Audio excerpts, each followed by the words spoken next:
Hello aspirants, welcome to daily news analysis of The Hindu and Indian Express. Today the date is 6th January. So let's get started.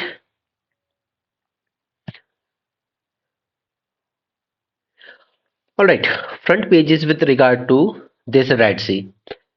अभी तक इसके बारे में हम लोग काफ़ी चीज़ें जान चुके हैं. ठीक है, इसके मैप को हमने ध्यान से देखा. Then about the Houthi rebels, उनके बारे में हमने जाना. Right, supported by Iran. And what method they are using? Mostly drone attack and missiles. Okay, red sea में they are targeting even the commercial vessels. और इसी को काउंटर करने के लिए यूएसए ने क्या बनाया, अपना एक मिलिट्री अलायंस बनाया है यहाँ पर. ठीक है, एक फोर्स सेटअप की है जो वेसल्स को प्रोटेक्ट करेगी. बट द फैक्ट इज कि इस अलायंस को अभी तक किसी भी जो लिटरल स्टेट है around the Red Sea, okay, उनमें से किसी भी कंट्री ने ज्वाइन नहीं किया है यूएस को. Why? Because of the US support to Israel. So you can say कि रेड सी में जो भी हो रहा है बाय हाउथीज, ठीक है, supported by Iran, it is a reaction to Israel attack on Palestine fully supported by USA. Clear? तो अब मैंने आपको कल बताया था कि जो इंडियन एक्सपोर्टर्स है उन्होंने भी कहा है कि जो ट्रांसपोर्ट कॉस्ट है और इवन वेसल की इंश्योरेंस कॉस्ट, ये दोनों इंक्रीज हो गई है. So we need more security from the navy.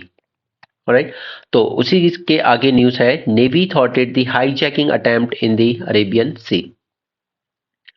C this marine commandos, जिन्हें हम मार्कोस कहते हैं, one of the best, they secured and safely evacuated all 21 crew members. Right, और ये कहाँ हुआ है? 700 nautical miles from Indian coast. और अप टू 200 नॉटिकल माइल्स हम लोग क्या मानते हैं? That it is EEZ, exclusive economic zone of India. ठीक है, हमारे कोस्टल वाटर्स अगर यहाँ तक हैं तो उससे 200 नॉटिकल माइल्स तक. तो ये जो हुआ है वो ऑब्वियसली इंटरनेशनल वाटर्स में हुआ है. अब अगर आपने कल का लेक्चर नंबर 3 देखा होगा, revision series of static syllabus, okay, तो उसमें मैंने आपके साथ ये सब डिस्कस किया है कल. जीडीपी कैलकुलेट करने के सारे मेथड, ठीक है, और चाहे वो जीडीपी हो, जीएनपी हो, ठीक है, एनडीपी हो या एनएनपी हो, ये सब हमने डिटेल में डिस्कस किया कल. ठीक है, हमने जीडीपी डिफ्लेटर के बारे में जाना. फिर ये जीडीपी ही ये वर्ल्ड ओवर क्यों कंपेयर करने के लिए यूज किया जाता है, इसमें क्या प्रॉब्लम है, क्यों कंपैरिजन में यूज नहीं कर सकते, इसको भी हम कंपैरिजन के लिए यूज नहीं कर सकते. फिर 2015 से we move to GDP at market price, okay, rather than GDP at factor cost. Okay, उसमें इनडायरेक्ट टैक्सेस का role and all that thing. Okay, वो सब हमने कल उस लेक्चर में जाना है. अगर आप चाहते हैं उसको समझना तो लेक्चर नंबर 3 देख सकते हैं स्टैटिक सिलेबस का. और रही बात एनएसओ की, तो अर्लियर ये जीडीपी के एस्टिमेट्स और ये सभी चीजें दी जाती थी बाय सीएसओ. राइट, बट 2019 में सीएसओ और एनएसएसओ जो सर्वे करता है, इन दोनों को मर्ज कर दिया गया एंड रिजल्ट निकल कर आया एनएसओ. ओके, तो अब जो जीडीपी डेटा है वो पब्लिश करता है एनएसओ. और जीडीपी डेटा के अलावा भी ये काफी चीजें पब्लिश करता है, जैसे IIP index, okay, consumer price inflation जो चलता है, ठीक है, सीपीआई, वो भी यही पब्लिश करता है. इसके अलावा एनुअल सर्वे फॉर इंडस्ट्रीज वो भी कंडक्ट करता है एनएसओ. ओके, और ये सब किस मिनिस्ट्री के अंडर में आते हैं? Ministry of statistics and programme implementation. Right, तो यहाँ पर एडवांस एस्टिमेट जो आ रहे हैं जीडीपी के, उनका कहना है कि इंडिया की जीडीपी 7.3% से ग्रो कर सकती है. So that is good news. Okay, it is just advance estimate, final estimate year and में आएंगे. दिल्ली में स्पूरियस ड्रग्स ये डिस्ट्रीब्यूट किए गए थे. अब दिल्ली में हेल्थ सेक्टर में कहते हैं कि हेल्थ रेवोल्यूशन लेकर आए यहाँ की जो पार्टी है, Aam Aadmi party led by Arvind Kejriwal. But अगर आप ग्राउंड लेवल पे देखेंगे तो काफी प्रॉब्लम्स है इनके मोहल्ला क्लिनिक्स में. ये पहला पहला इशू तो ये आया था कि यहाँ पर कुछ टेस्ट नहीं हुए हैं बट बिलिंग कर दी गई है कि हमने टेस्ट कंडक्ट किए और सरकार ने उसके लिए पैसे सैंक्शन कर दिए. ओके, सो यू कैन से दी फेक इनवॉइसेस बनाए गए. एंड सेकंड कि इनके द्वारा रन किए गए जो मोहल्ला क्लिनिक्स हैं या दिल्ली हॉस्पिटल्स है, इनमें जो ड्रग्स यूज की गई है they were of poor quality. Right, spurious drugs use की गई हैं. तो उसी की रिगार्डिंग जो लेफ्टिनेंट गवर्नर है यहाँ के दिल्ली के, उन्होंने ऑर्डर की है CBI probe. Clear? Now, CBI inquiry into allegations of substandard drugs being supplied to hospitals and clinics run by Delhi government. They failed to meet the quality standards as fake, counterfeit, poison और spurious. अब देखिए मैंने आपके साथ ना ये drug testing ऐसा नहीं है कि इंडिया कोई ये दिल्ली वाला केस यूनिक है। इससे पहले भी उज़्बेकिस्तान में, गैम्बिया में काफ़ी सिरप जो इंडिया में से बन के गए थे उनकी वजह से काफ़ी डेथ हुई थी बच्चों की। ठीक है, इवन यूएसए ने भी इस पे सवाल उठाया था कि इंडिया की जो ड्रग्स आ रहे हैं they are very poor quality. तो हमेशा से टेस्टिंग एंड क्वालिटी क्वालिटी हमेशा से एक इशू रहा है। ठीक है, तो इसके रिगार्डिंग सारी चीज़ें मैंने आपके साथ एक मेंस 450 प्लस के वीडियो में डिस्कस की थी। ओके, वहां पे मैंने आपको सारी जो भी बॉडीज इसमें इन्वॉल्व होती हैं, जो भी प्रोसेस होते हैं, वो सब बात कर चुके हैं हम वहाँ। नाउ अब क्या हुआ था कि यहाँ पर एक मिनिस्टर थे, मिस्टर सेंथी बालाजी। इन्हें गवर्नर ने डिसमिस कर दिया था। अब जब भी हमारा कॉन्स्टिट्यूशन क्या कहता है कि governor should act on advice of council of minister या chief minister and his council of minister, उन्हीं की एडवाइस पे आप किसी को रिमूव कर सकते हो, या सीएम कहेगा कि इस आदमी को डिसमिस कर दो फ्रॉम मिनिस्टरशिप, तभी आप कर सकते हो।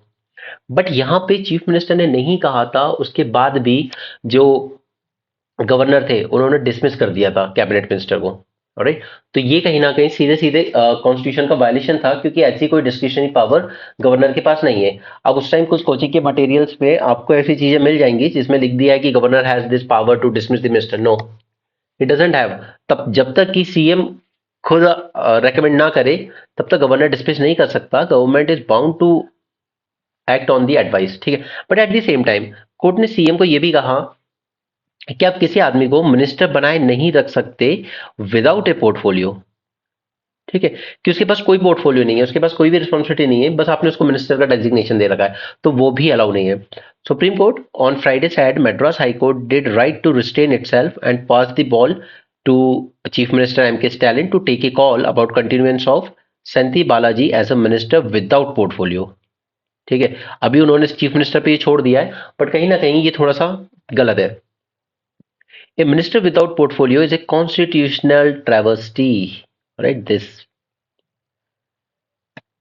Now, Justice agreed with the High Court's finding that Governor did not have the discretionary power to unilaterally dismiss a government minister. Governor के पास ये पावर नहीं होती है। ऑलराइट, तो अगर स्टेटमेंट इस तरह से आएगा एग्जाम में कि governor can dismiss without recommendation of chief minister, तो नहीं, ऐसा नहीं होगा। चीफ मिनिस्टर रेकमेंड करेंगे तो ही कर सकते हैं। अब देखिए एक टेक्नोलॉजी होती है फेशियल रिकग्निशन टेक्नोलॉजी। अब मैं इसको एक्स्ट्रा में नहीं ले रहा हूँ क्योंकि मैं पहले करवा चुका हूँ। ठीक है, तो जो लोग रेगुलर फॉलो कर रहे हैं वो जानते होंगे कैसे वर्क करती है। ऑलराइट, अब यहाँ पे क्या है कि एयरपोर्ट पे आपको लाइन वगैरह में ज़्यादा ना लगना पड़े चेकिंग वगैरह के लिए, तो ये फेशियल रिकग्निशन टेक्नोलॉजी एक पायलट प्रोजेक्ट की तरह इंप्लीमेंट की गई कि आप बस चलते जाइए, एक बार कैमरे के सामने आएंगे, आपके फेस के पूरे फीचर्स को अच्छे से स्टडी किया जाएगा। ठीक है, इवन आपकी जो बोन्स होती हैं फेस में उसकी किस तरह की का कॉम्पोजिशन है वो सब स्टडी किया जाएगा।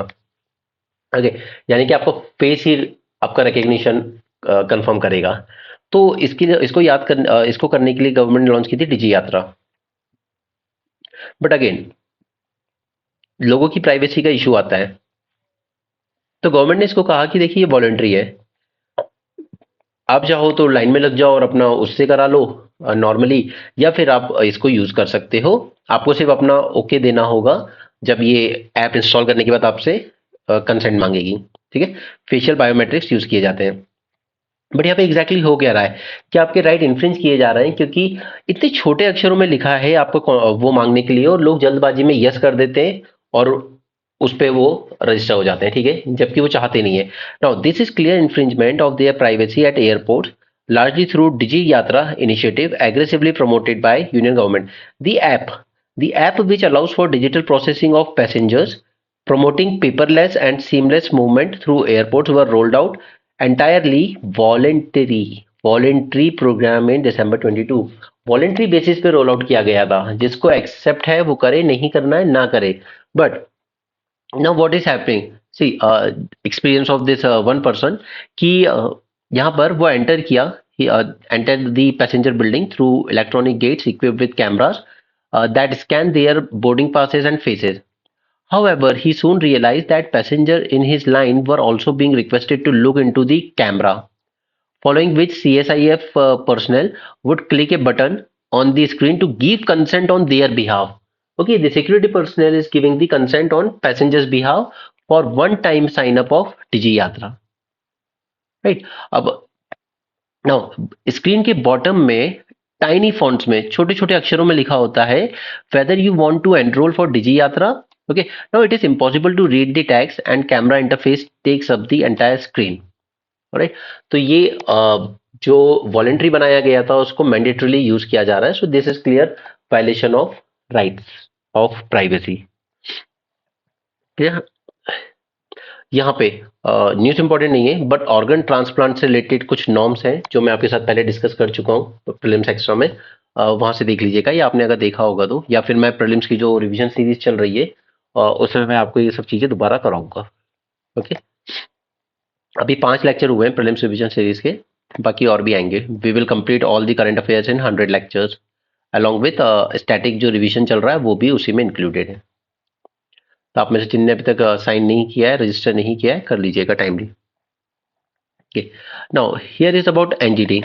अब देखिए यहाँ पर न्यूज़पेपर ने ना एक चीज दिखाई थी कि even after 39 years of Bhopal gas tragedy tons of toxic waste on the premises have not been disposed of by the authorities. Okay, और ये ग्राउंड वाटर को कंटेमिनेट करता रहता है. तो मैंने आपके साथ एनजीटी पे आपको शॉर्ट नोट दिया है पहले, ठीक है, और इसके साथ साथ मैंने आपको सेंट्रल ग्राउंड वाटर अथॉरिटी पे भी शॉर्ट नोट दिया हुआ है. ओके, इसलिए मैं आपको बार बार इंसिस्ट करता हूँ कि अपने नोट्स हमेशा हैंड रिटन बनाइए और उनको जब जब वो न्यूज़पेपर में आए ना बार बार उसको रिवाइज करते रहिए. उससे फायदा ये रहता है कि वो चीज़ें आपको याद हो जाती हैं एंड लास्ट में जो लास्ट मंथ का जो पैनिक होता है ना, ये भी याद करना है वो भी याद करना, उस टाइम नहीं हो पाते हैं. और आपका जो प्रीलिम्स पेपर है वो आजकल बहुत काफी हद तक फैक्चुअल होता जा रहा है.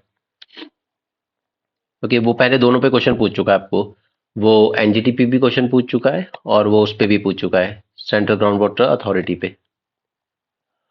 ओके, ग्रीनफील्ड कॉरिडोर, यहाँ पे दो टर्म्स जान लो. ग्रीनफील्ड क्या होते हैं, ब्राउनफील्ड क्या होते हैं, ठीक है. इन्वेस्टमेंट प्रोजेक्ट्स के टर्म्स में हम लोग क्यों यूज करते हैं.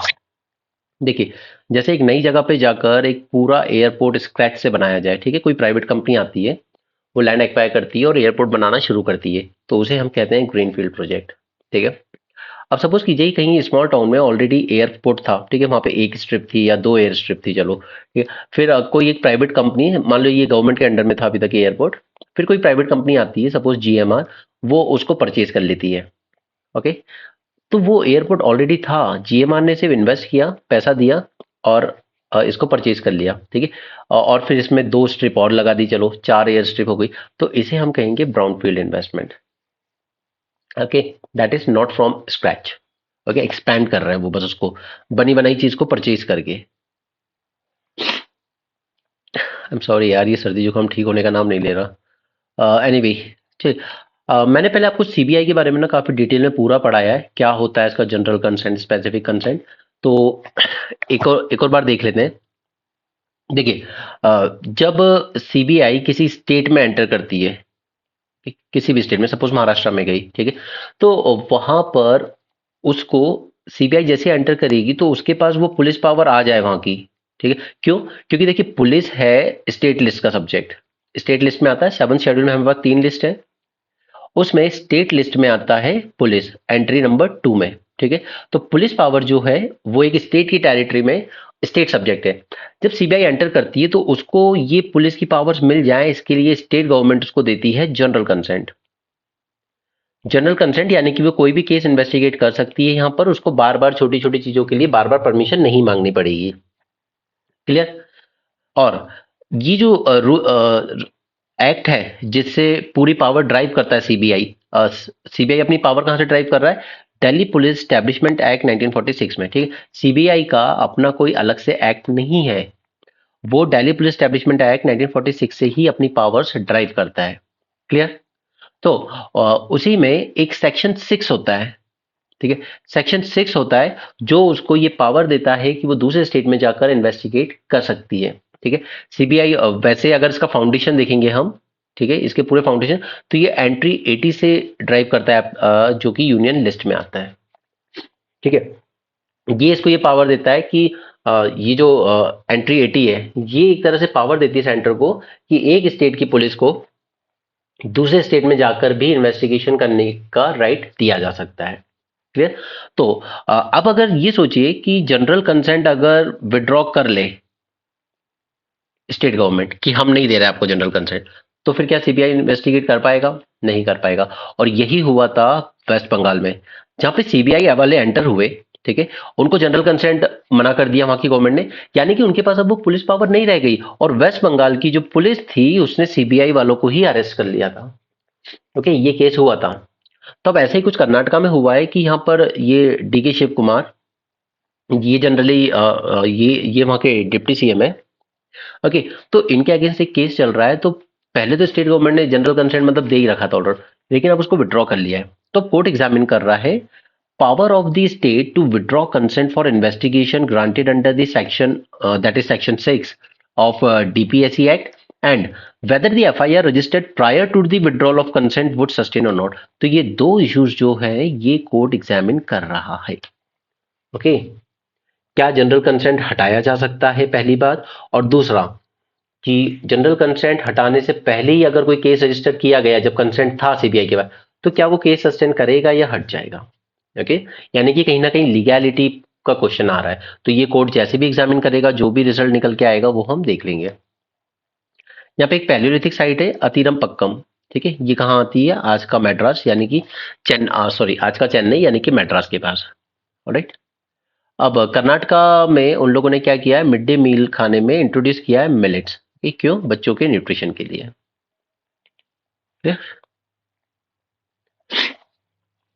नो सी दिस, इस पे क्वेश्चन, इस पे ना हमेशा बात होती रहती है इंडिया में कि एग्जामिनेशन पैटर्न जो है हमारा, क्या वो सही है? क्यों? क्योंकि हमारे यहाँ पे सीधा रिजल्ट ओरिएंटेड देखा जाता है। बच्चे की बच्चा क्या गेन कर रहा है क्या नहीं वो नहीं पता, बस रिजल्ट बच्चे का क्या आता है फाइनली वो देखा जाता है। ठीक है, कहीं ना कहीं रॉट लर्निंग को ज्यादा प्रमोट करता है हमारा एजुकेशन सिस्टम। राइट, तो इस पे ऐसा कुछ काम का नहीं है आर्टिकल, बट बातें बस वही सब है। Now, the lack of credibility of the examination system in education institutions affect the education standards because learning is conditioned by the proposed examination system. बच्चा सीखने पे कम ध्यान देता है और बस ये सोचता है कि मैं ऐसा क्या पढ़ लूं जो एग्जाम में आ जाए, मेरे को नंबर मिल जाए। Okay, it is testing just mostly their memory, prepare their rote memory. Further, inflation of marks and achieving a high pass percentage are the key objective of education administration. अब देखिए, किसी school का अगर result बहुत ही poor आता है कि यहाँ से तो सपोज 50% 80% बच्चे फेल हो गए, तो स्कूल गया काम से। ठीक है, तो कई बार क्या किया जाता है, जानबूझकर मार्क्स इन्फ्लेट कर दिए जाते हैं बच्चों के कि आपके मार्क्स अच्छे हैं। ठीक है, क्योंकि उन्हें हाई पासिंग परसेंटेज दिखाना होता है अपने स्कूल का, अपने कॉलेज का, अपनी यूनिवर्सिटी का। राइट, तो ये दो रीजन है जिस वजह से बच्चा अगर उतना अच्छा नहीं भी पढ़ रहा है, उतना अच्छा परफॉर्म नहीं भी कर रहा है एग्जाम पे, तो भी इसको पास करने की पूरी कोशिश की जाती है। राइट, नाउ अब जरा डेटा देखिए। 1100 यूनिवर्सिटीज है हमारे यहाँ, 50,000 से ज्यादा एफिलिएटेड कॉलेजेस हैं, with A total enrolment of 40 million, that is 4 crore students. इतने लोग पढ़ रहे हैं हमारे यहाँ पर यूनिवर्सिटी में। उसी तरह से 60 स्कूल बोर्ड्स हैं अलग अलग for secondary and higher secondary school with 15 million students every year. Okay, almost 1.5 crore बच्चे हर साल स्कूल में एडमिशन लेते हैं। So, the standardization through uniformity in examination kills the experimentation in assessment and curriculum. क्योंकि आपने सेम नॉर्म्स रखे हैं, एकदम स्टैंडर्ड नॉर्म्स रखे हुए सबके लिए कि किस तरीके से आपको इवेलुएट करना है बच्चे का परफॉर्मेंस। वो सब फालतू की बातें छोड़ो, इस पे आते हैं कि क्या स्टेप्स लिए जा सकते हैं। First, research in teaching of the subjects in both schools as well as colleges is vibrant, and there are subject specific and skill specific assessment process, and they should be continuous assessment. This should be the word, the continuous assessment throughout the year. Proper documentation, real time oversight, and participative process of students assessment of teachers should make it better. Okay. Use of technology in assessment enhances the credibility. इनका कहना है variety of software are there for both centralized as well as distributed system of assessment. ये सब बोल बच्चन के लिए ठीक है ये सब बातें, बट सच ये है कि हमारे यहाँ स्कूल्स ऐसे भी हैं जहाँ ठीक से टीचर तक नहीं है। तो software use, this assessment, that assessment, ये सब फालतू के बोल बच्चन ज्यादा होते हैं।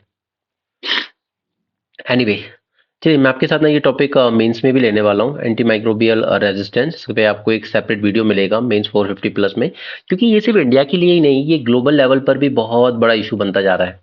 अब देखिए क्या होता है हमारे यहाँ, फीवर आया और डॉक्टर भी कह देता है पैरासीटामोल ले लो और एंटीबायोटिक ले लेना, ठीक है। तो एंटीबायोटिक का इतना ज़्यादा ओवरडोज होता है हमारे इंडिया में, इनफैक्ट आप अगर देखेंगे तो 70% तो कई बार ऐसे केसेस में भी एंटीबायोटिक्स दे दी जाती है जहां एग्जैक्टली पता ही नहीं है कि क्या बैक्टीरिया है क्या नहीं है, राइट। तो इस वजह से क्या हो रहा है, due to over use of antibiotics body में रेजिस्टेंस डेवलप हो रही है। अब इस रेजिस्टेंस की वजह से ये हो रहा है कि ये जो बैक्टीरिया होता है ना, ये इवॉल्व करने लगता है। अब वो इवॉल्व होते होते वो इन दवाइयों के अगेंस्ट रेजिस्टेंस डेवलप कर लेता है, और फिर आगे जब आपको जेन्युइनली जरूरत होती है तब वो दवाई काम नहीं कर पाती है, क्योंकि आपका बैक्टीरिया इवॉल्व हो चुका है, वो जानता है कैसे रेजिस्ट करना है मुझे इस ड्रग को, राइट। और सिर्फ इतना ही नहीं, आपकी जो क्रूशियल सर्जरी होती है, जैसे मान लीजिए कैंसर में आपको कीमोथेरेपी लेनी है, ठीक है। उस टाइम पर ये जो रेजिस्टेंस डेवलप हुआ है ना, जैसे हम कह रहे हैं एंटी माइक्रोबियल रेजिस्टेंस, ये और ज्यादा कॉम्प्लिकेट बना देता है आपकी सर्जरीज को, राइट। तो ये बहुत बड़ा हेल्थ इशू बन चुका है। हम लोग कहते तो है prevention is better than cure, ठीक है, बट उसका मतलब ये नहीं कि इतना ओवर कंजम्पशन कर लो दवाई का कि वो जो बीमारी है वो खुद ही इवॉल्व हो जाए। Look at here. Over 70% of patients in the tertiary care hospitals across 15 state and union territories were prescribed antibiotics. 70% patients को आप in general antibiotics prescribe करते हो. Over 50% of antibiotics prescribed have the potential to cause AMR. और उसमें से 50% जो antibiotics हैं उनके पास ये पोटेंशियल है कि वो आपको डेवलप कर सकती है AMR। And most crucial point जो निकल के आया इस सर्वे में वो है 55% of the patient served were prescribed antibiotics as a preventive. वो अभी तो उस लेवल की बीमार हुए भी नहीं थे, सिर्फ एज अ प्रिवेंशन, ठीक है। उसी प्रिवेंशन के लिए ही आपने एंटीबायोटिक उसको प्रिस्क्राइब कर दिया। 55% लोग ऐसे हैं, and only 45% were prescribe for actual treatment of the infection, okay. यानी कि 55% लोगों को तो बेवजह दे दी गई, and only 6% were prescribed the drugs after identifying the specific bacteria, okay। सो ये याद रहेंगे आपको तीन डेटा, अगर कभी कल को क्वेश्चन आए तो। देखिए मैं हमेशा बोलता हूँ आपसे, इस तरह के जो क्वेश्चन आते हैं ना उनका इंट्रोडक्शन देने का तीन ही तरीके हैं आपको। या तो आप डिफाइन कर लेना AMR को, ठीक है, या फिर उसका कोई ओरिजिन बता देना, और या फिर कोई डेटा रिपोर्ट सर्वे को कोट कर देना, ठीक है। तो ये वहां पर आपको काम आएगा। पूरा एग्जैक्ट याद ना भी रहे तो एक रफ फिगर दिमाग में रहना चाहिए कि ओनली 6% ऐसे होते हैं जहां पर ड्रग आपको प्रिस्क्राइब किया जा रहा है after identifying the specific bacteria. Now AMR occurs when pathogens evolve, ठीक है, वो इवॉल्व होना शुरू हो जाते हैं, वो फोर्टिफाई करने लगते हैं अपने आप को against the drugs, and they stop responding to antimicrobial drugs. Well the nature of pathogens to evolve, वो उनका नेचर होता है, वो इवॉल्व होते ही रहते हैं, okay. This is exacerbated by unsound medical and animal husbandry practices. This is a sort of misuse and overuse of antimicrobials which cause the development of drug resistant pathogens. Now WHO की बात करें तो WHO estimate करता है कि bacterial AMR was directly responsible for 1.27 million global death in 2019. Right? That is huge. AMR invalidates the multiple gains that modern medicine achieved over the years, and it make infections harder to treat.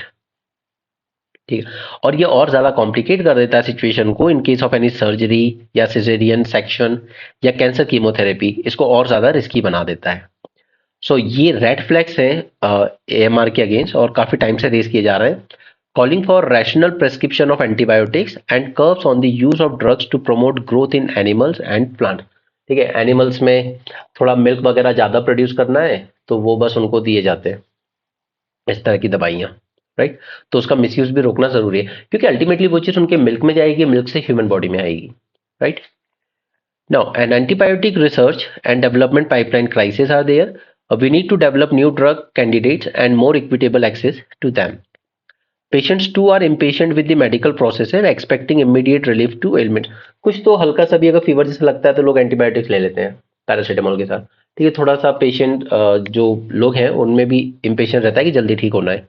Now We need to establish a system that strictly regulate the use of antimicrobials and promote and fund research on newer antibiotics that will draw the line between life and death. Okay? So this was a good article, but इसके बाद भी मैं इसको आपके साथ detail में discuss करूंगा, काफी कुछ है इसमें, ठीक है। ना यहाँ पे ये बोल रही है कि इंडिया की पॉलिटिक्स में फेथ लाने की जरूरत है, क्योंकि देखिए गवर्नमेंट जो है वो अपोजिशन को बिल्कुल इज्जत नहीं दे रही है, सस्पेंड करवा दिया, अपने लॉस पास कर दिया एंड वो ओके। और ऑपोजिशन को कहीं ना कहीं एक दिमाग में क्राइटेरिया बैठा ही हुआ है कि ये गवर्नमेंट जो भी करती है सब कुछ रॉन्ग करती है, ठीक है। तो so there is clear trust issue between them, okay both. क्यों? क्योंकि गवर्नमेंट की तरफ से इनको लगता है कि ये पेगासस से हमारे फोन वगैरह टैप करते हैं, राइट। इनको लगता है ऑपोजिशन के पास कोई एजेंडा तो होता नहीं है, बस ये कास्ट रिलीजन ऐसी बातें करते रहते हैं। हाँ, सबसे इंपॉर्टेंट है मीडिया, रोल ऑफ मीडिया, ठीक है। मीडिया का रोल बहुत इंपॉर्टेंट होता है एक डेमोक्रेसी में, बट इस वक्त हमारे यहाँ यही पिलर शायद सबसे ज्यादा कमजोर पड़ा हुआ है। Mass media plays a pivotal role in opinion making. दिन भर हिंदू मुस्लिम डिबेट चलती है, कोई काम की बात नहीं, ओके। क्योंकि it was the Hitler, I think Hitler और somewhere else, but I don't know, but Hitler use this very well. उसका मानना था one who controls the media controls the mind, ठीक है।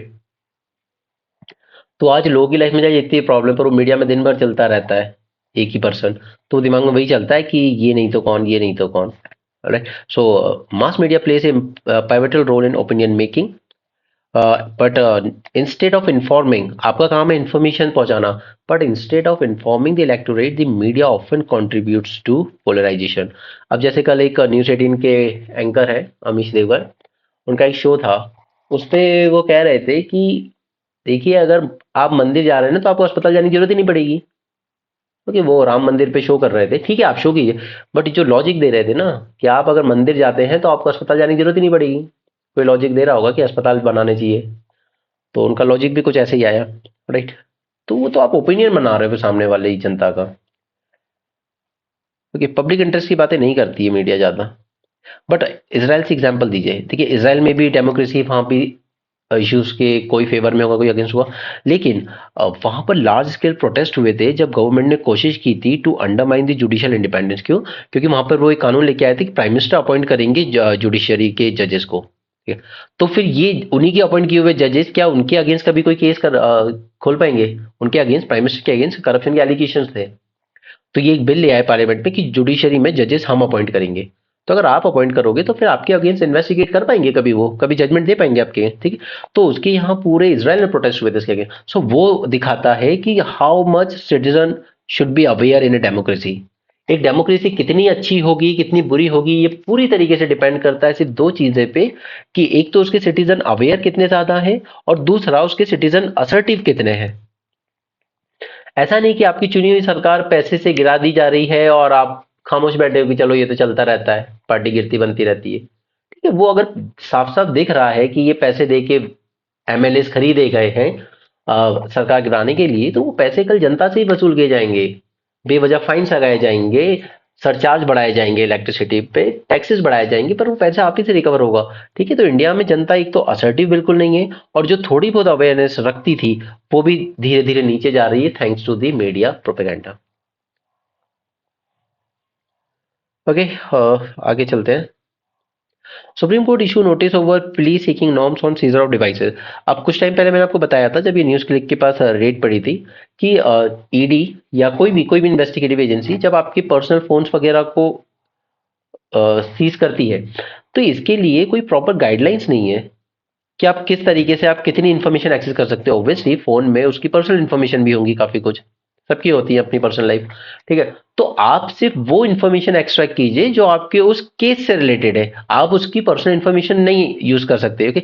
सो there is a clear lack of transparency when personal digital devices were confiscated.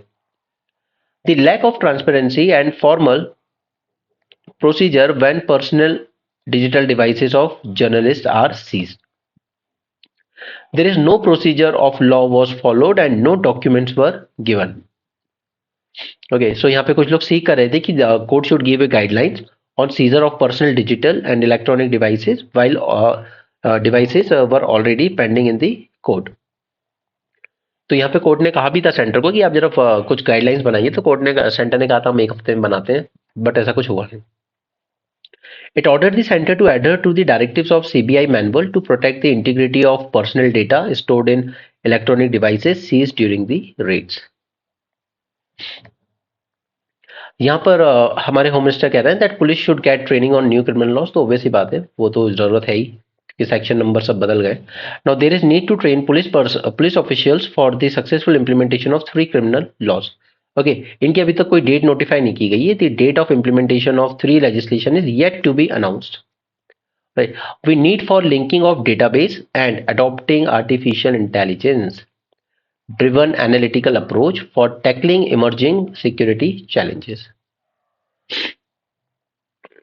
Okay, ये polygraph test आपने TV shows वगैरह में भी देखा होगा. ठीक है, तो आपकी बॉडी पे कुछ लगाया जाता है, फिर आपसे क्वेश्चन किए जाते हैं एंड आपकी जो हार्ट बीट्स वगैरह, आपकी जो नर्व्स वगैरह जो होती हैं उसके अकॉर्डिंग ये कंक्लूड किया जाता है कि आप सच बोल रहे हैं या झूठ बोल रहे हैं. Right, polygraph test. यहाँ पर कांग्रेस का जो स्टैंड था कि ईवीएम और वीवीपैट पे कंसर्न है, वो चाहते थे कि वीवीपैट आपको ऐसे शो होता है और फिर वो गिर जाता है नीचे बॉक्स में. ठीक है, और वो चाहते थे कि इन हैंड दिया जाए पब्लिक को, उसके बाद वो जाकर अलग से एक बैलेट बॉक्स में ड्रॉप करेंगे उसको. ठीक है, और दूसरा कि ये वीवीपैट के साथ 100% मैचिंग की जाए, यानी कि आप ये समझ लीजिए कि पूरे के पूरे काउंटिंग की जाए. ओके, नाउ यहाँ पर कुछ न्यू पीजी मेडिकल एजुकेशन के रेगुलेशंस इशू किए गए, बट उसने जो कोर कंसर्न था स्टूडेंट्स का उसको एड्रेस नहीं किया, like working hours for resident doctors. ठीक है, उनका ये लगता है कि हमसे बहुत ज़्यादा काम कराया जाता है. Issue of mental health not address. Okay, doctors with disabilities इनको इग्नोर किया गया है and it is also silent on integration of artificial intelligence in the curriculum. तो इसमें ऐसा कुछ नहीं है जो यूपीएससी पॉइंट ऑफ व्यू से आपके काम आएगा या आपको कहीं पे बताने की जरूरत पड़ेगी. ठीक है, बस यहाँ पे नोटिफाई किए गए post graduate medical education regulation 23 और क्रिटिसिज्म यही है कि working hours, mental health, burnout issues among resident doctors and irregularity of stipends have not been addressed, right? And the guideline is silent on the integration of artificial intelligence in the curriculum. Now this is important. Prithvi programme, Prithvi programme for earth observation. अब देखिए इसका fund रखा गया almost 5,000 crore. Programme का नाम है पृथ्वी, that is earth, और ये सब्स्यूम करेगा 5 एग्जिस्टिंग स्कीम्स को of ministry of earth science. ठीक है, remember this. These programs are to improve and increase long-term observation of atmosphere, ocean, geosphere, cryosphere, solid earth to track the changes in the planet. And it will also develop the models to understand and predict the weather system, ocean and climate hazards like cyclone, and understand the signs of climate change. Explore polar and high seas regions of the earth. क्यों? क्योंकि obvious सी बात है कि polar region में जब ये melting वगैरह होती है ग्लेशियर्स की, तो उससे पूरे ग्लोब का ही सी लेवल बढ़ता है ये, और कोस्ट लाइन पे रहने वाले लोगों के लिए एक थ्रेट इमर्ज होता है. Develop technology for exploration and sustainable harnessing of oceanic resources for societal application. Translate knowledge and insight from earth system science into services for societal environmental economic benefit.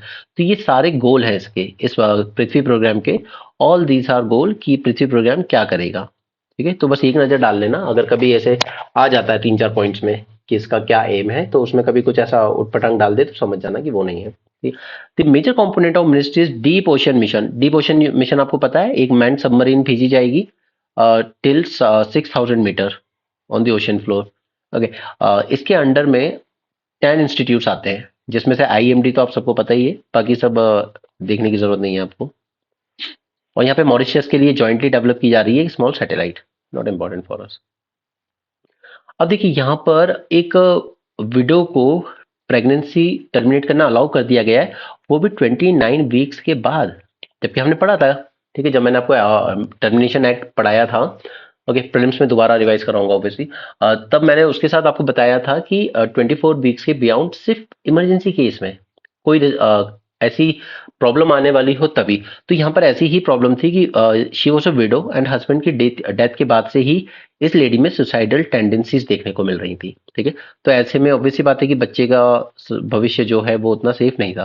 Okay, दो she had cross the 24 weeks limit, उसके बाद भी उसको abortion allow कर दिया गया है. ठीक है, यहाँ पे सेक्युलरिज्म से रिलेटेड बात है, तो secularism consist of three commitments. First, freedom of religious belief and practices, that is principles enshrined in the constitution that make no mention of the religion, right? इस वर्ड को याद रखना. Meta commitment. मेटा कमिटमेंट क्या है? Meta commitment says that if there is a clash between the first and second commitment, that is this one. ठीक है? Freedom of religious belief and practices and principles enshrined in the constitution. अगर इन दो में, ये second वाला, ये first वाला, इन दोनों में अगर कोई क्लैश होता है, तो जो सेकंड कमिटमेंट है it must get the priority. ठीक है? कोई अगर ये कहे कि यार हम लोग जैसे कि महिलाओं को यहाँ नहीं जाने देंगे, ठीक है, हाजी अली की दरगाह पे नहीं चढ़ने देंगे या साबरीवाला में नहीं जाने देंगे, ये हमारी रिलीजियस बिलीफ का पार्ट है, ठीक है, and we have freedom of religious belief and practices. But जो कॉन्स्टिट्यूशन में प्रोविजंस है वो क्या बात करते हैं? इक्वालिटी, मैन वेमेन इक्वल है, ठीक है. तो दोनों में क्लैश हो गया. रिलीजियस बिलीफ उनके नॉर्म्स प्रैक्टिसेस में, उनकी जो प्रैक्टिस है, ठीक है, कि वुमेन्स को हम यहाँ अलाउ नहीं करते, वर्सेस इक्वालिटी, दोनों में क्लैश हो गया. तो यही है आपका मेटा कमिटमेंट. ठीक है, यानी कि अगर दोनों में क्लैश हो रहा है तो प्रायोरिटी किसको दी जाएगी? इस वाले को, कॉन्स्टिट्यूशन प्रोविजंस को. क्लियर? नाउ, इसरो ने टेस्ट किया है fuel cell based power system space पे. क्यों? क्योंकि हमें इसकी जरूरत पड़ेगी जब हम अपना स्पेस स्टेशन बनाएंगे वहां. ISRO has successfully tested 100-watt glass polymer electrolyte membrane fuel cell in its orbital platform poem 3. अभी ऑर्बिटल प्लेटफॉर्म क्या था? मैंने आपको समझाया था उस दिन. पीएसएलवी का जो फोर्थ स्टेज था उसको नीचे लाया गया था ऑर्बिट में, फिर उसी के साथ सोलर पैनल्स ओपन किए गए and it will work as a platform for other satellite. Alright, that is called as POEM 3, जो अभी लॉन्च किया गया था पीएसएलवी 58 में, एक्सरे वाली जो सैटेलाइट जो लॉन्च किया गया था एक्सपैट उसके साथ. ठीक है, इसकी ये जो है इसका एप्लीकेशन क्या होगा? तो इसकी एप्लीकेशन हमें जरूरत पड़ेगी जब इंडिया का स्पेस स्टेशन जो कि 2035 तक हम बनाना चाहते हैं. यहाँ पे पीएमआई सर्विसेज के लिए मैंने आपको ऑलरेडी बता रखा है, अगर 50 से ऊपर हो तो एक्सपैंड कर रहा है, 50 से नीचे हो तो कॉन्ट्रैक्ट कर रहा है. ठीक है, पब्लिश कौन करता है? HSBC India services purchasing manager index. और पहली बार इसराइल ने एक प्लान दिया है. उसने कहा है कि एक बार हम लोग अपने ऑब्जेक्टिव्स अचीव कर लें, हमास को पूरी तरीके से डिसमेंटल कर दें, उसके बाद हम लोग सिविल कमिटीज बनाएंगे जो पावर एज्यूम करेगी गाजा स्ट्रिप में. ओके, तो उनने अभी तक ये क्लियर कर दिया कि ना तो हमास को रूल करने देंगे हम गाजा दोबारा, और ना ही इसराइल खुद रूल करना चाहता है वहां पे. we will make some civil committees which will take over this. Okay, the proposal said no timeline, but अभी तक कोई टाइमलाइन नहीं दी है कि कब तक ऐसा होगा, क्योंकि अभी उनको लगता है कि हमने ऑब्जेक्टिव अटेंड नहीं किए हैं अपने. Okay, the Hindu we are done. अब देख लेते हैं इंडियन एक्सप्रेस.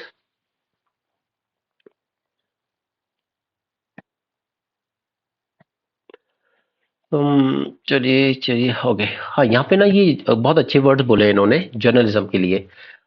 जर्नलिज्म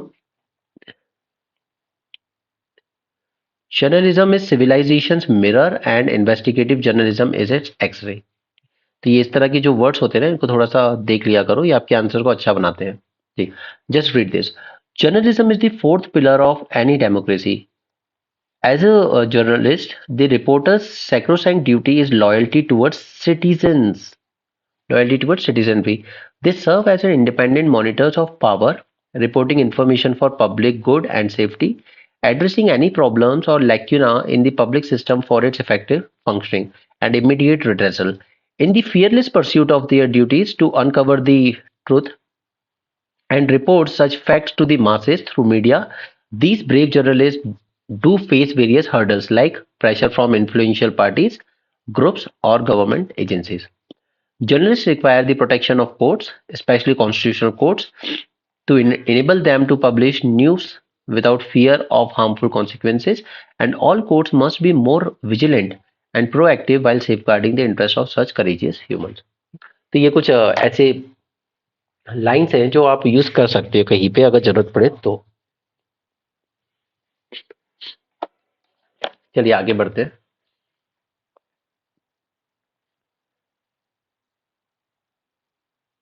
ये हमने देख लिया ऑलरेडी, पृथ्वी वाला. ठीक है, कि इसका क्या सीन है. एक सेकेंड. ठीक है, पृथ्वी इनिशिएटिव हमने देख लिया है और मिनिस्ट्री ऑफ अर्थ साइंस का है।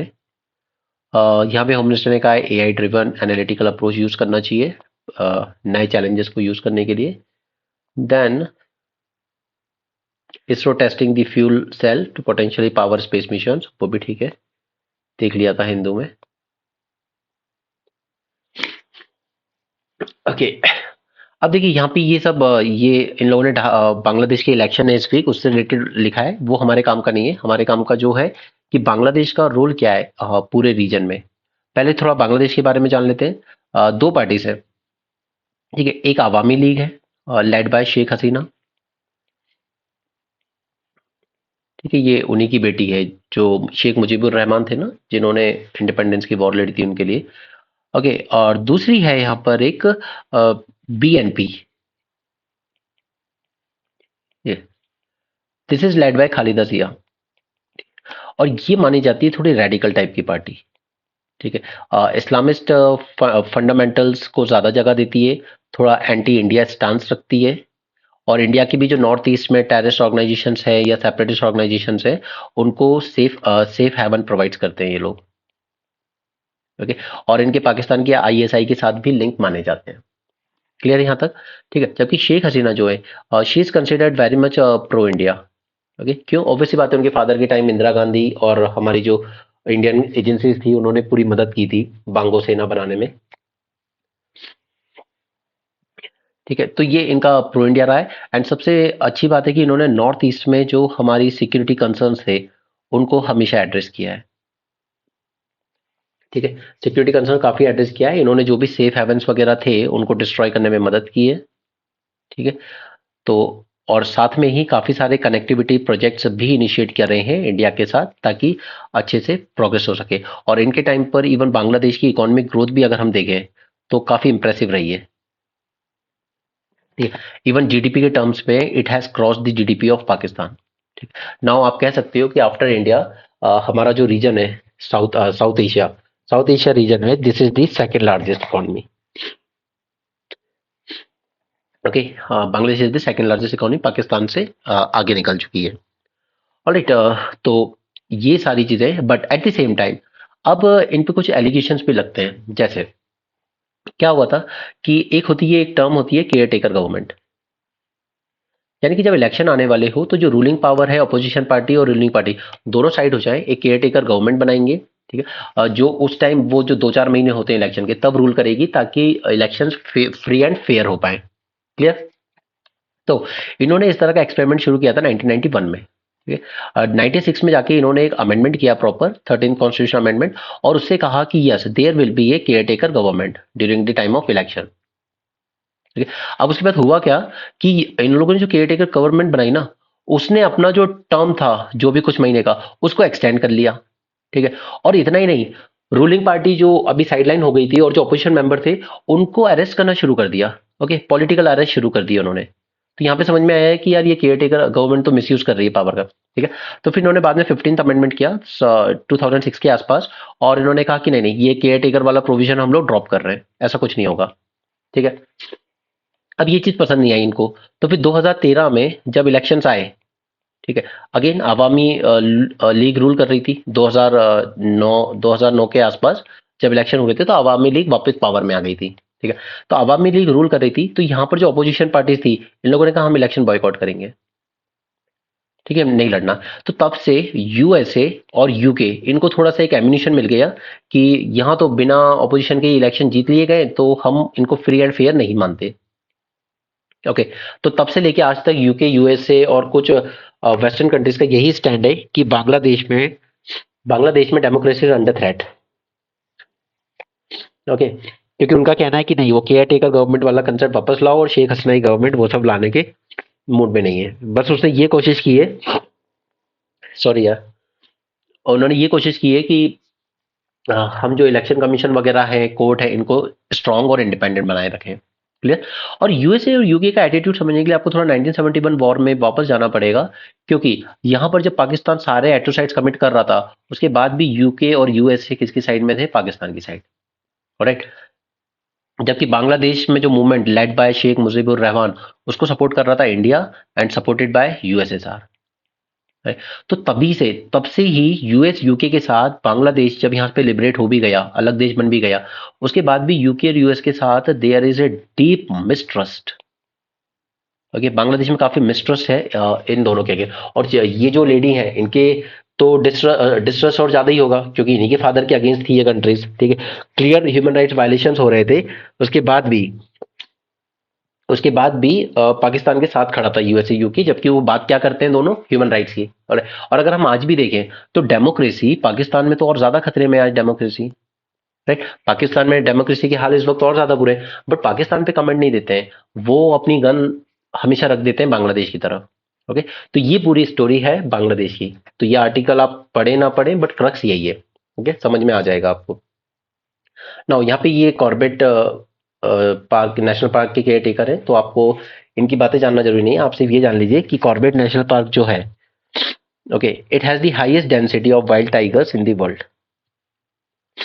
Okay, that is one thing.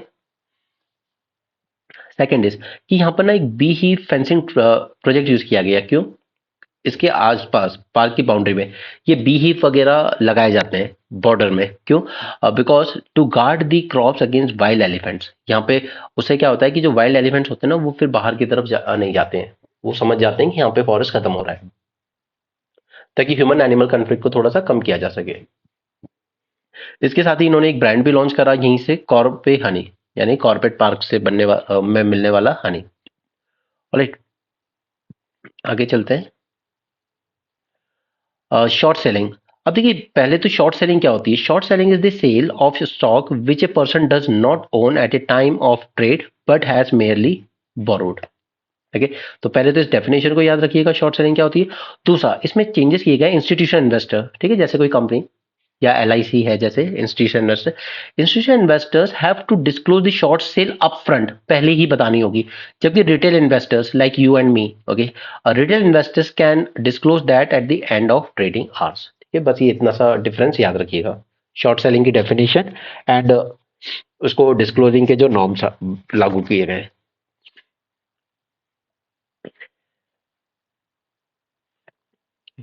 यहाँ पे देखिए, हाउथीज ने फिर से यूएस की वार्निंग को डिफाई किया है और इन्होंने फिर से ड्रोन अटैक किया है रेड सी में। सो वो रुकने का नाम नहीं ले रहे। ये बांग्लादेश इलेक्शंस की बात हो गई है, ये वही सब बातें हैं जो मैंने आपको बता दी ऑलरेडी। ठीक है, 4100 किलोमीटर की बॉर्डर शेयर करते हैं हम लोग, उसके साथ साथ काफी deep historical, cultural and economic ties हैं हमारे। A stable, prosperous and friendly Bangladesh is in India best interest. और हमारी बेस्ट बैट है miss Sheikh Hasina. Okay, very friendly and mutually beneficial relationship इनके साथ। बिफोर 2009 बांग्लादेश नेशनलिस्ट पार्टी, वही जिया वाली Bangladesh national party was quite hostile to India, safe haven provide करती थी anti Indian terrorist को, मिलिटेंट्स को। उनके लिंक है पाकिस्तान आईएसआई के साथ, और हार्डलाइन इस्लामिस्ट रेडिकल्स को भी सपोर्ट करती है। जबकि Sheikh Hasina, he eased India sorry she eased India security burden in the eastern border, crackdown on anti India elements and counter terrorism cooperation. और अब तो हमारे लिए और जरूरी हो गया है कि प्रो इंडिया गवर्नमेंट रहे बांग्लादेश में, because because of the situation in Myanmar. ठीक है, म्यांमार में ऑलरेडी वॉर चल रही है वहां पर, मिलिट्री जनता और एथनिक ग्रुप्स के बीच में। तो it is now even more important कि बांग्लादेश में एक अच्छी गवर्नमेंट रहे जो प्रो इंडिया हो, इंडिया के साथ सिक्योरिटी कॉपरेशन अच्छे से करे जो। ठीक है, और इसके साथ साथ इकोनॉमिक राइज भी देखने को मिला है बांग्लादेश का। Now it is second largest economy in the region. GDP of Bangladesh is now 460 billion, जबकि पाकिस्तान के सिर्फ 375 बिलियन है। ठीक है, ये उसकी जीडीपी है पाकिस्तान की 375, इससे डबल तो हमारे पास, ऑलमोस्ट डबल तो फॉरेक्स रिजर्व पड़े हैं इंडिया के पास। Now Bangladesh also the fifth largest export destination for Indian goods. Okay, 2.7% of all exports, हमारे जो टोटल एक्सपोर्ट्स है उसका 2.7 बांग्लादेश में आता है, एंड फिफ्थ लार्जेस्ट। तो फिर टॉप के चार भी याद रख लो। सबसे ज्यादा एक्सपोर्ट हम करते हैं यूएसए को, फिर यूएई को, फिर नीदरलैंड, फिर चाइना। ओके, एक्सपोर्ट की बात हो रही है यहाँ पे, ट्रेड पार्टनर्स की बात नहीं हो रही है। ट्रेड पार्टनर में तो चाइना है फिर सबसे बड़ा हमारा।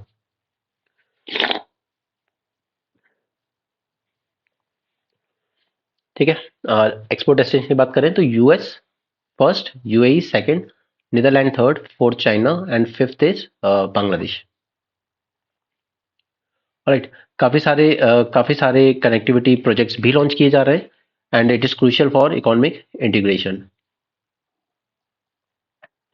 रीजनल कॉपरेशन की बात करें तो बिम्स्टैक के मेंबर हैं हम लोग। ठीक है, उसके साथ साथ म्यांमार, थाईलैंड के साथ भी हम लोगों ने कनेक्टिविटी प्रोजेक्ट्स लॉन्च किए हुए हैं। और फिर एक और कॉरिडोर याद कीजिए, बीसीआईएम, ठीक है, जो कि कोलकाता से शुरू होता है बांग्लादेश, चाइना, इंडिया, म्यांमार, ठीक है, इसमें भी। और हमारा जो दोस्त है जापान, उसने भी काफी हैविली इन्वेस्ट किया हुआ है बांग्लादेश में। इवन हमने भी बहुत किया हुआ है, रिलायंस का बहुत बड़ा इन्वेस्टमेंट है बांग्लादेश में, ठीक है। अडानी ग्रुप का इलेक्ट्रिसिटी सेक्टर में, रिलायंस का टेलीकॉम में, तो हमारा प्राइवेट इन्वेस्टमेंट भी काफी सारा है। नाउ, प्राइम मिनिस्टर हसीना की बात करें तो she remains the India's best bet. She has kept radical Islamist forces at bay. Alternative to her are a bigger threat not only to democracy, peace and prosperity in the region. China की बात करें तो अब देखिए, ये China threat ना थोड़ा overstate भी किया जाता है, because China is the world second largest economy. तो ऑब्वियस सी बात है कि हर कंट्री उसके साथ डील कर रही होगी। उसने सिर्फ बांग्लादेश ही नहीं, उसने पूरे ग्लोब में लगभग हर कंट्री में इन्वेस्ट कर रखा है, ठीक है। दो Bangladesh is more careful in navigating tension between India and China, but even फिर भी कुछ रेड लाइंस है, एंड शेख हसीना गवर्नमेंट ने उनको हमेशा रिस्पेक्ट किया रेड लाइंस को, कि इंडिया को इससे प्रॉब्लम नहीं होना चाहिए। रही बात यूएस के क्रिटिसिज्म की, तो उनकी वो हिस्टोरिकल रीजंस है, क्योंकि इन लोगों ने, यूएस यूके ने पाकिस्तान को सपोर्ट किया था जबकि वो इतने डेडली ह्यूमन राइट वायलेशन कर रहा था उस time. So there is a great distrust between these countries. America seldom talk about the democracy in Pakistan, they tend to bully Bangladesh. US का खुद का रिकॉर्ड सही नहीं है ह्यूमन राइट्स में। ओके, नेक्स्ट हम लोग आते हैं जो रिटायर्ड हमारे जनरल हैं, इनकी जो बुक लिखी जा रही है उसको लेकर गवर्नमेंट ने कहा है कि अभी जब तक इसको पूरा स्टडी ना कर लिया जाए तब तक आप पब्लिश नहीं कर सकते। तो अब इसमें क्या किया जा रहा है? The stand off with China, एक तो ये अपने बुक में दो चीजों पर डिस्कस करने वाले हैं, stand off with China and eastern Ladakh in 2020 and some aspects of Agnipath scheme, ठीक है। बुक का नाम है 4 स्टार्स ऑफ डेस्टिनी। तो अब देखिए, ये रिव्यू क्यों कर रही है army? Because under section 21 of army rule 1954 serving personnel are not allowed to publish in any form directly or indirectly to the press or any matter in relation to political questions or service subject or containing any service information. It is also prohibited to publish or cause to be published any book or letter or article without prior sanction of central government. Now, serving officers also cannot deliver a lecture or wireless address on a political question or on a service subject without prior sanction. Right? Now, personal right से book is unrelated to his or her book or literary artistic nature, तो वो आप publish कर सकते हो। जैसे अगर कोई ऑफिसर है, उसका इंटरेस्ट थोड़ा फिक्शन टाइप की स्टोरीज में है, उसने खुद से कोई स्टोरी बनाई है फिक्शन, ओके, उसको वो पब्लिश करना चाहता है तो कर सकता है, क्योंकि it is not related to his work और हिज जॉब। तो do this rule also apply to retired officers? तो अब देखिए यहाँ पे पॉइंट है, rules do not explicitly state that this process is to be followed by retired defense officers, all right, but अब इन लोगों ने क्या किया है कि ये जो रिव्यू प्रोसेस है, इसको ये लोग कहाँ से ड्रॉ कर रहे हैं? From central civil service pension rule 1972, जो अमेंड भी किया गया था अभी 21 में। इसमें इन्होंने क्या किया था, डीओपीटी ने अमेंड किया था कि despite the fact that arm forces do not come under purview of these rules, but इन्होंने क्या कहा, it barred retired government servants who served in intelligence or security related organization from publishing any information after retirement without permission, ठीक है। तो अगर आपने intelligence और security related organisation में काम किया है तो ये जो सिविल सर्विस रूल है वो आप पर भी लागू होंगे। अब यहाँ पर ये है कि फ्लावर्स जो हैं वो इवॉल्व हो रहे हैं, ठीक है, उन्हें पॉलिनेटर्स की जरूरत नहीं पड़ रही है। Population of pollinators like bees and butterfly continues to dwindle, the flowers are evolving to self pollinate. लेकिन सेल्फ पॉलिनेट से क्या हो रहा है, they are 10% smaller and produce 20% less nectar. Okay, they evolve to fertilize their own seeds more often rather than those of other plants, and this doesn't allow flowers to mix their DNA and remaining इस वजह से वो ज्यादा vulnerable हो जा रहे हैं disease, drought और अदर चैलेंजेस के लिए। ओके, बाकी सब स्पोर्ट्स व्यू से। So that's it for this session and today is the last day. अगर आप वो पेड कोर्स लेना चाहते हैं तो it's all up to your choice, okay. उसमें बता ही चुका हूँ आपको सारे कंटेंट जो मिलेंगे। सो that's it for this session, thanks for joining, have a great day and keep learning.